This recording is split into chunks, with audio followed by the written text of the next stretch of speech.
Den kører. It's basically the same technique, no matter what band you make. But then you can have very simple ones, which are fairly quick to make, or you can have very complicated ones, like I'll show you afterwards. But this one is very simple, where you put up the pattern already when you put on the strings. So this one is set up so if I take all of the tablets and twist them forward, I will get pointed arrows forward. If I twist all of them backwards, I will get arrows towards myself. And then the pattern just forms with, I say, okay, I make like 1 or 2 arrows forward, then I shift to go backwards, I get an arrow backwards. So when you get, now you have an arrow forward and an arrow backwards, you get a cross.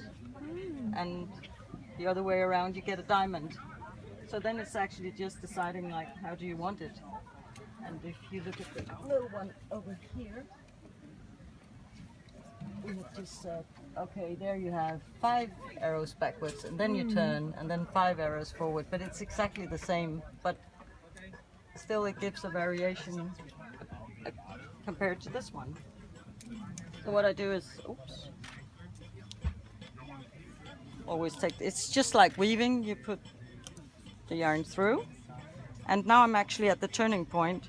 I've been going backwards and I want the little red dot here, so now I'm going forward.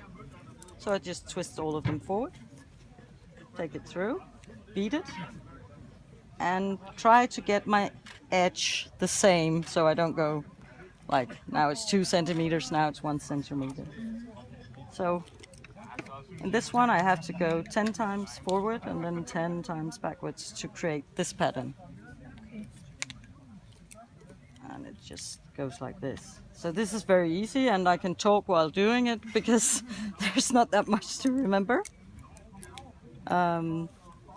Whereas if we take the more complicated patterns, just go through with that one. Yeah, I'll just finish that till we go to the cross.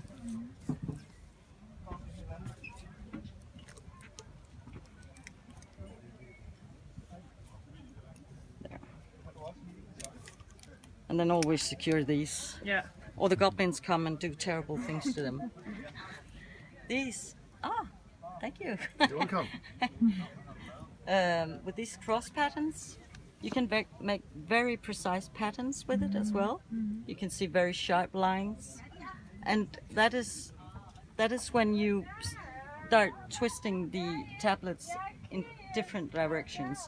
So for these patterns, you actually have to have like a written pattern, because you can't remember unless you really do it like 10 hours a day. You can see it, but it would take longer time.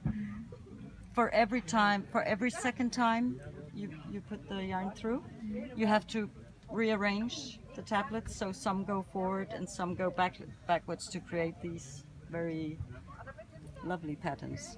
The last one over there is brocade, which is very thin silk, and normally you would use gold or silver thread to do that. Now I just found some silk which actually looks like gold, so I make like a fake gold.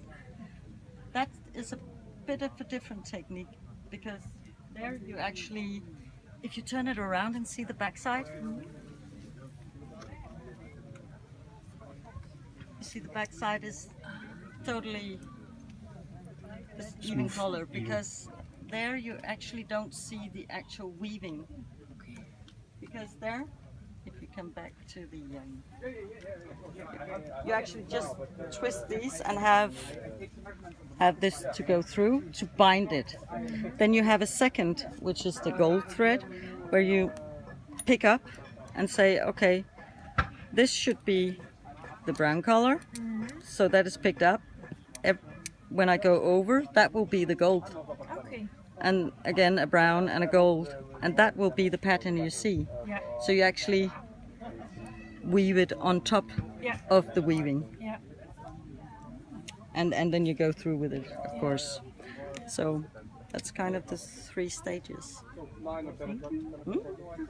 But I'm trying to finish this for this one. See if I can get it ready for Sunday. because every time I make something, people want it, and like I was gonna put that on my dress, and then but you can make a new one. Yeah. And then I go, yeah, okay, yeah, I can. And I don't have anything on my own clothes, so it's like the shoemaker Yeah. whose kids don't have shoes. Yeah. Yeah. So but this one is mine. It's beautiful. If I finish it.